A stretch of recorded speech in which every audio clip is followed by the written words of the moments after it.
Shalom, selamat bergabung dengan kami dalam program Sikat Selidiki Alkitab. Mari kita berdoa. Bapa di surga, kami rindu tuntunan Roh Kudus-Mu menyertai kami sementara kami mendalami firman Tuhan. Dengan sebuah pernyataan bagaimana kami hidup di dalam dunia ini melalui makanan, minuman yang kami lakukan. Terima kasih Tuhan, di dalam nama Yesus kami berdoa. Amin. Episode Sikat kali ini menanggapi sebuah TikTok yang berbunyi seperti di bawah ini. Mari kita tonton. Kenapa orang Kristen tetap makan daging babi, padahal Yesus sendiri tidak pernah melakukannya? Apakah itu berarti mereka sengaja melanggar aturan? Faktanya, dalam perjanjian lama, daging babi memang termasuk yang dilarang. Namun kemudian muncul ajaran yang menyatakan bahwa semua makanan diperbolehkan. Jadi bukan karena mereka tidak paham, tapi karena aturan dalam ajarannya memang sudah berbeda. Disitulah letak perbedaannya. Kenapa orang Kristen tetap makan daging babi, padahal Yesus Kristus tidak memakannya? Apakah itu mereka sengaja melanggar aturan?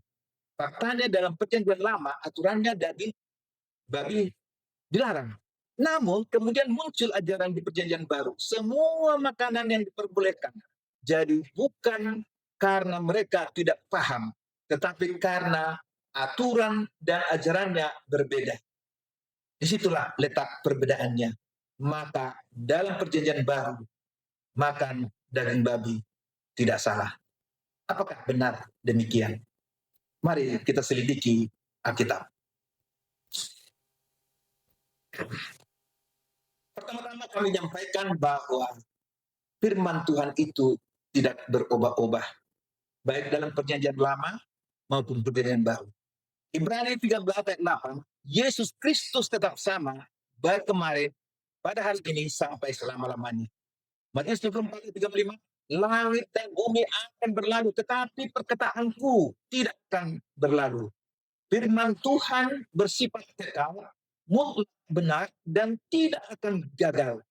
Jauh lebih bertahan lama dibandingkan alam semesta fisik yang akan berakhir. Ini adalah jaminan otoritas ilahi. Firman Tuhan tetap untuk selama-lamanya. Yesaya 40 ayat 8 atau 1 Petrus 1 ayat yang ke-25. Mazmur 9:35. Aku tidak akan melanggar perjanjianku, dan apa yang keluar dari bibirku tidak akan kuubah. Demikian firman Tuhan.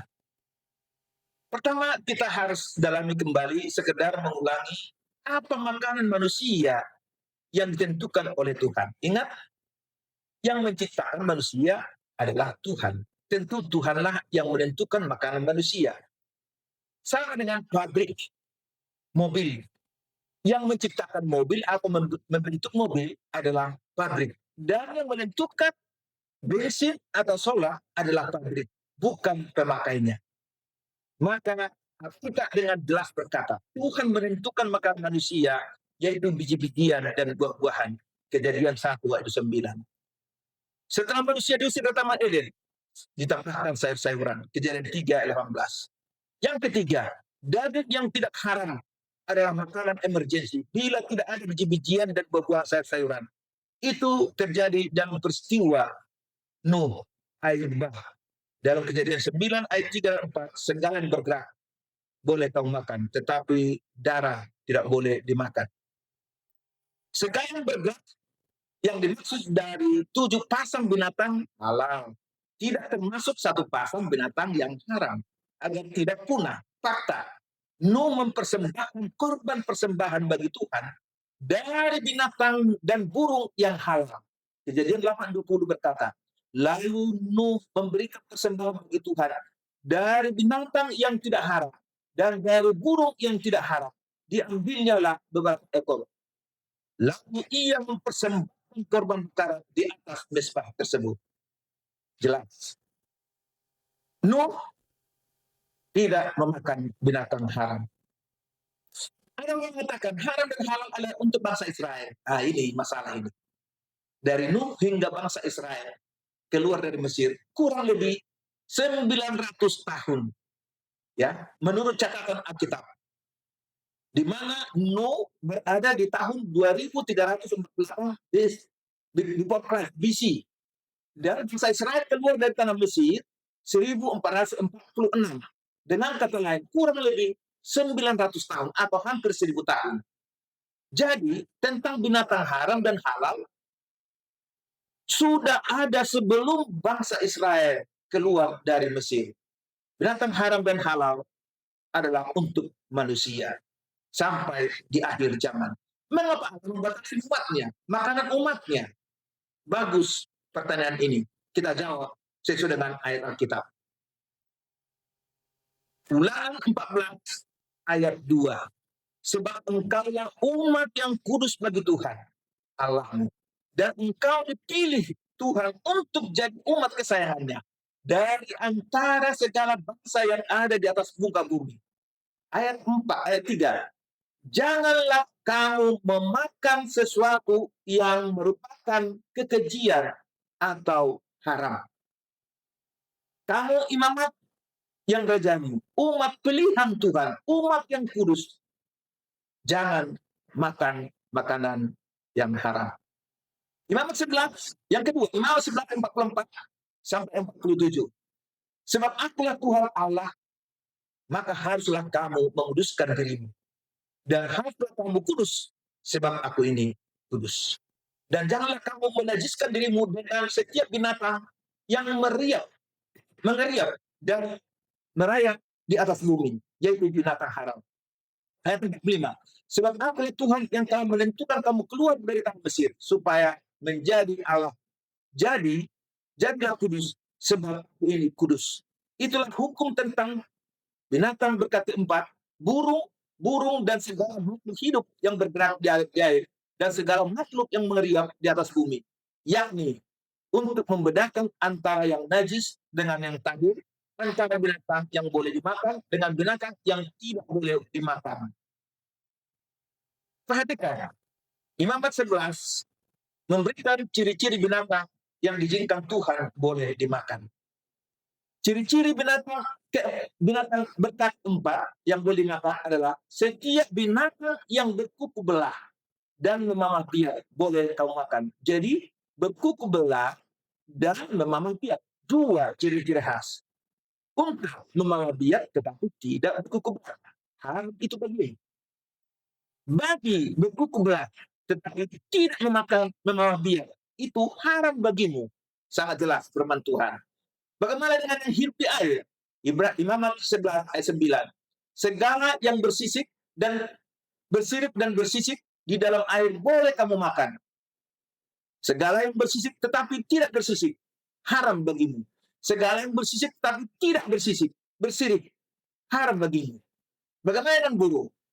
Imamat 11 ayat 13 sampai 23. Burung dan belalang yang bisa dimakan, boleh baca Imamat 11 dan Ulangan 14. Yaitu burung yang punya paha dan punya tenggolok, serta tidak memakan dengan menyambar. Itu boleh dimakan. Perhatikan ayat ini, Yehezkiel pasal 22 ayat 26. Imam-imam memperkosa hukum Tauratku dan menajiskan hal-hal yang kudus bagiku. Mereka tidak membedakan antara yang kudus dengan yang tidak kudus. Tidak mengajarkan perbedaan yang najis dengan yang tahir. Mereka menutup mata terhadap hari-hari Sabatku. Demikianlah aku dinajiskan di tengah-tengah mereka. Dengan kata lain, bila mana kita mengatakan bahwa semua makanan halal boleh dimakan, baik yang najis atau yang haram, baik yang tahir, maka kita sedang menajiskan nama Allah. Yang boleh kita makan adalah binatang yang halal dan burung yang halal, serta ikan yang halal.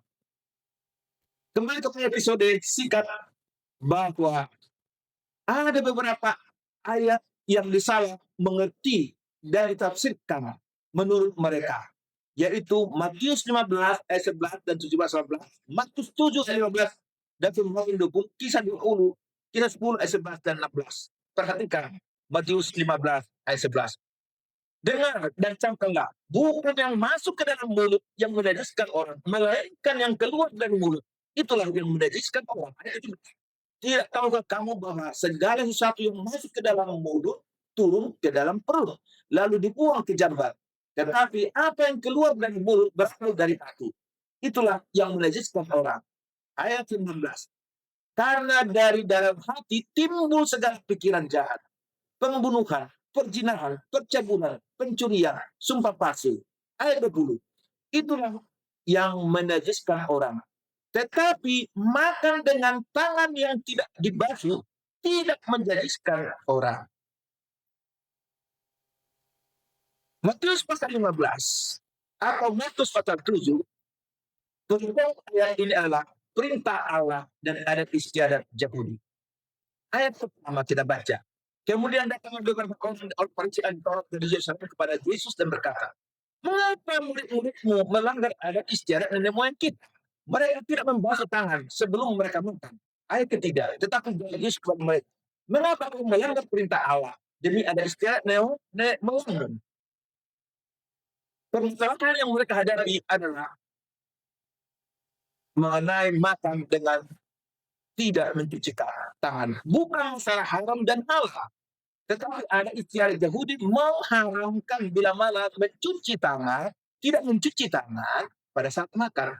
Di dalam Alkitab tidak demikian. Perhatikan Matius 15 ayat 7. Hai orang munafik, benarlah nubuat terjadi tentang kamu. Bangsa ini menggunakan aku dengan bibirnya, padahal hatinya jauh daripadaku.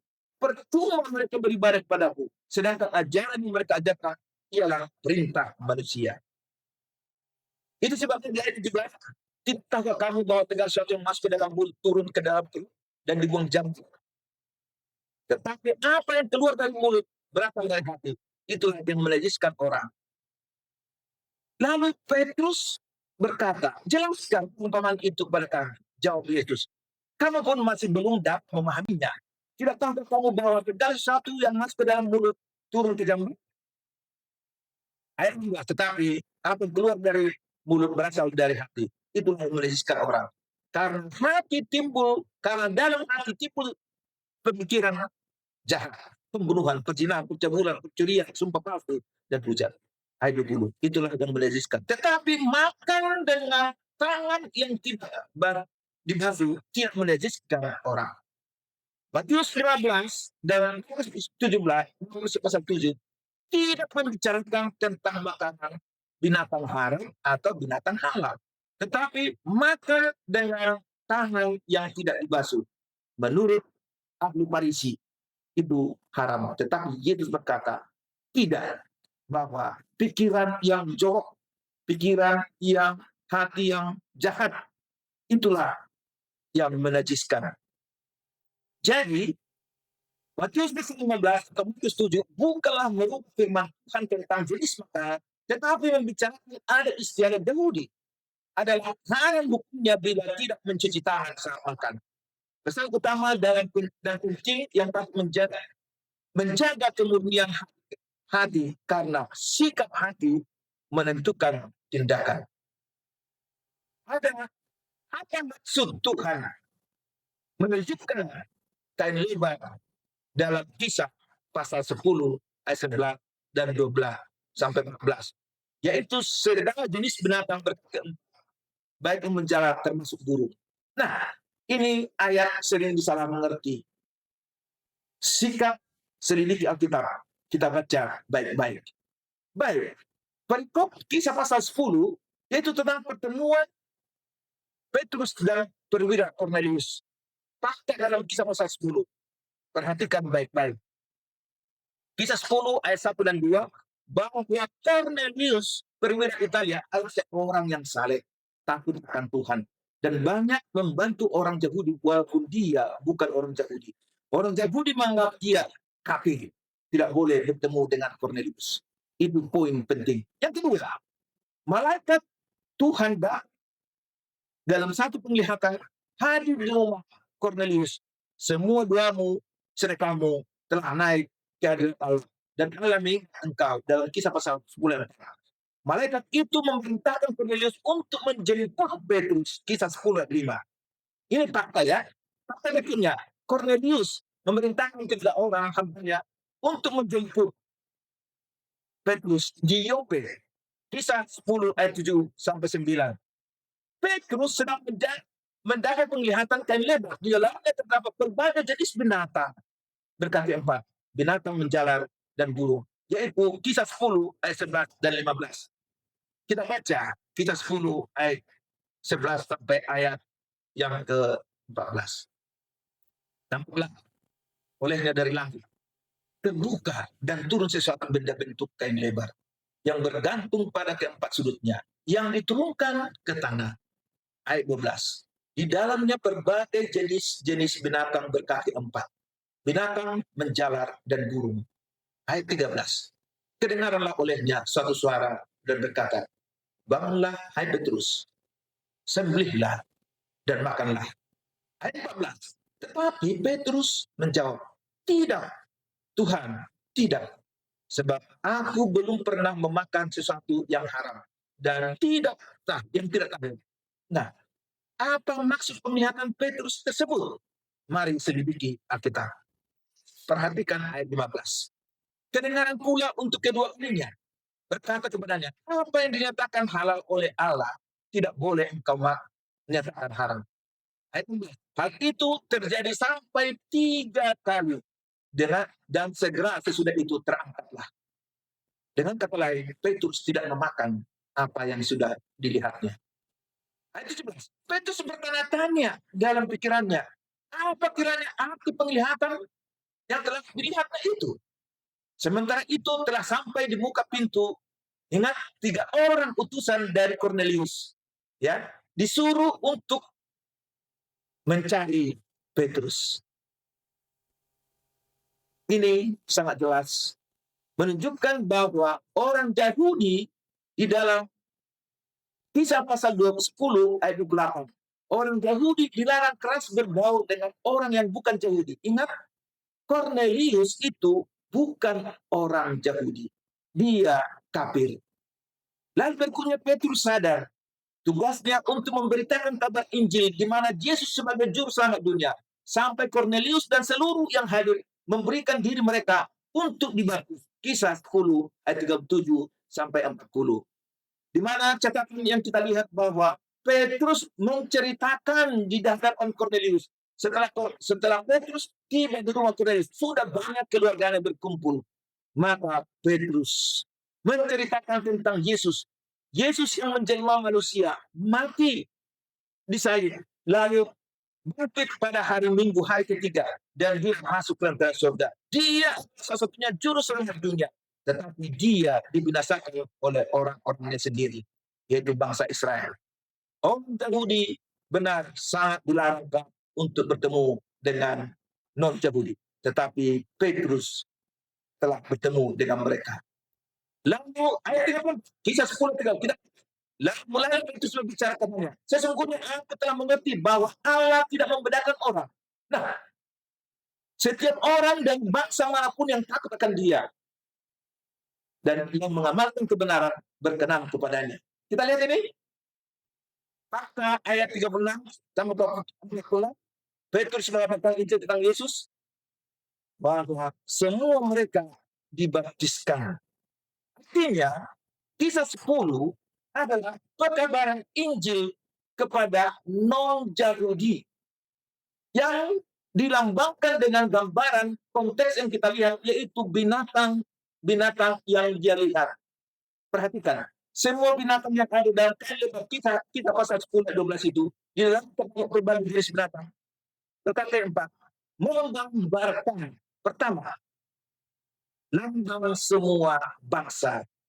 Barang siapa yang percaya kepada Yesus Kristus akan diselamatkan. Contoh kita lihat, negara Indonesia melambangkan apa? Burung Garuda. Apa Indonesia burung Garuda?